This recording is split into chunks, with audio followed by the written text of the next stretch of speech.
I have always been a one-woman man and took marriage very seriously. Perhaps even too seriously. I never cheated on my wife because I never saw anyone else but her. I never need or desire. I met my future wife in the early 90s at a friend's wedding and fell in love instantly. We dated for 6 months before deciding to get married. We had a modest wedding and were on cloud 9. Our marriage was her second. She had divorced her first husband a year before we met. Something hadn't worked out between them. But I never asked, believing there was no point in making her relive the past, and she rarely spoke about it herself. My wife was a beauty, intelligent, and a great homemaker. I was truly lucky. When we got married, the country was in chaos, everything was falling apart, and stable jobs were hard to come by. She worked as a medical professional in a military unit, while I juggled multiple jobs besides my main one. I worked hard so that our family would never be in need. From the very beginning, I treated my wife with the utmost care and love. Madly, completely, in the truest sense. I adored her, carried her in my arms, and considered her my arms, closest and dearest person.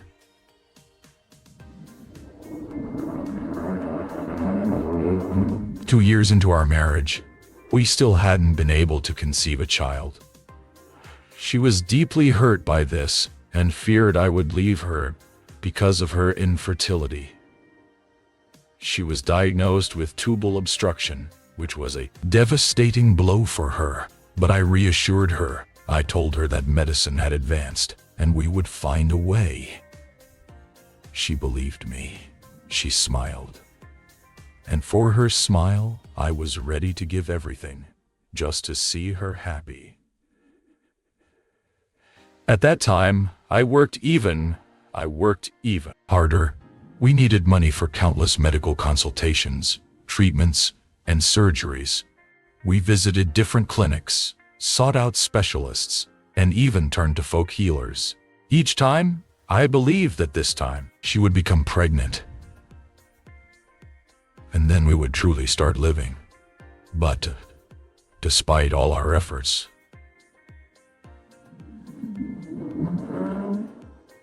nothing worked. After nearly 5 years, my wife lost hope and resigned herself to fate. My energy gave her strength, and she often said that with me, she could look forward to the future with confidence. In vitro fertilization. This gave us new hope, a new goal. Looking for ways to earn the money we needed. Our town was small, and options were limited. Then, I came across an ad in a magazine. Reservists wanted for contract service, good pay.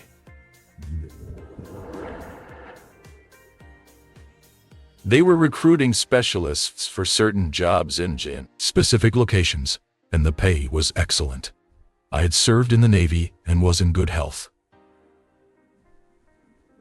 I wasn't driven by patriotic ideals, and I had no desire to risk my life for someone else's political interests. I just needed money to achieve our war goal. So, I decided to take the risk.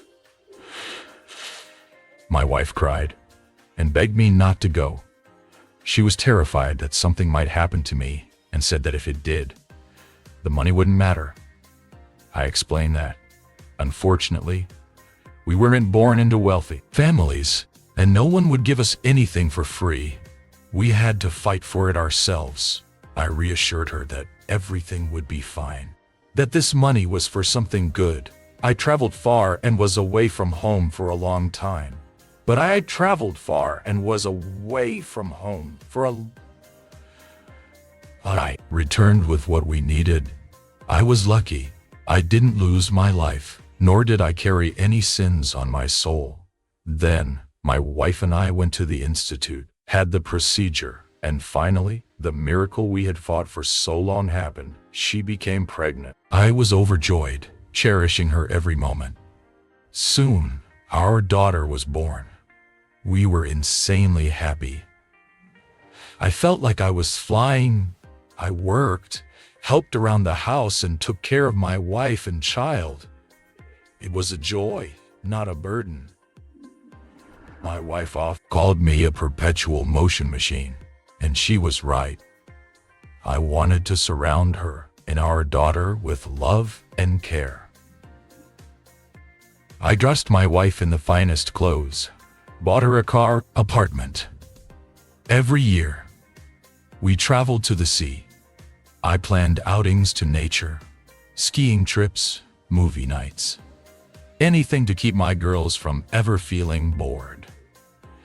It felt like fortune had finally smiled upon us, like we had earned our happiness. 14 years of marriage passed, and I thought we were happy. Our daughter was growing up, and family was always my priority. I never thought my life was dull. We never had fights. Out of respect for my wife, I avoided anything that might upset her. If she disliked something, I was the first to compromise. I always gave her attention as a woman. Not a day went by without me telling her how much I loved and cherished her. Even when we had little money, I found ways to surprise her. Flowers, small gifts, trinkets she loved. Our intimacy was good. Our intimacy was good. 2. I wasn't conservative, and I believed we had complete trust. She always said she was satisfied, that I fulfilled her completely. I never suspected her of anything. She never gave me a reason to, even though she worked in a male-dominated environment in a military unit. My job required frequent business trips, sometimes lasting 2 weeks.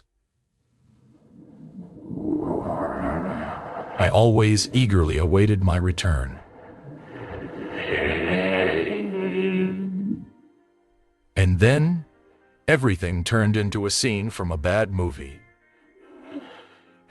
Was sent on another work trip, but during a layover, I got a message that my assignment was canceled. I decided to surprise my wife.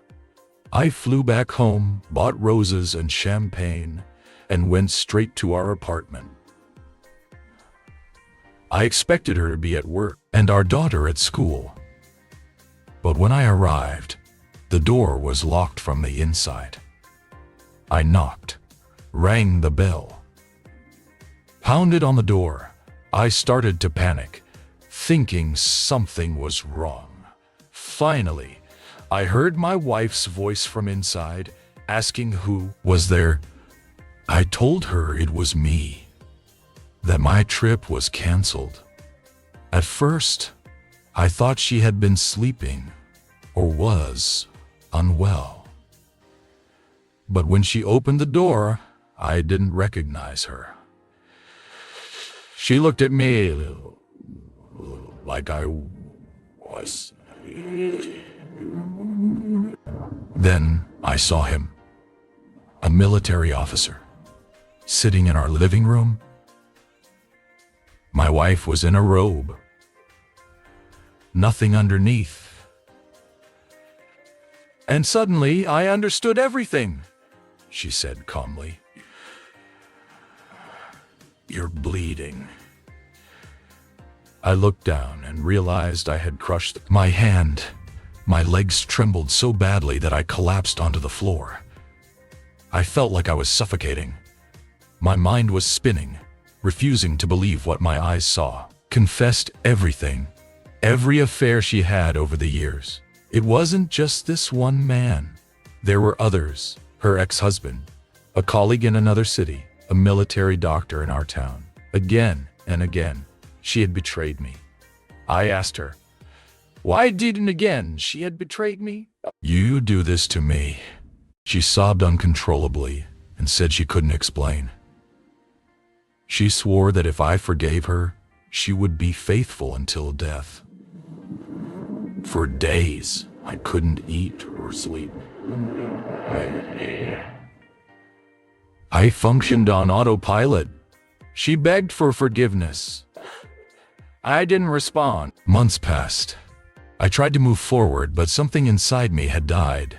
I had forgiven her, but I was empty. For years, I lived in a marriage that felt hollow. And then, one morning, I woke up and knew I had to leave.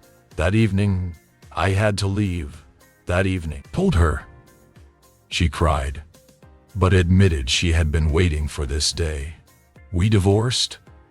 I see my daughter often. She is grown now, and I explained everything to her.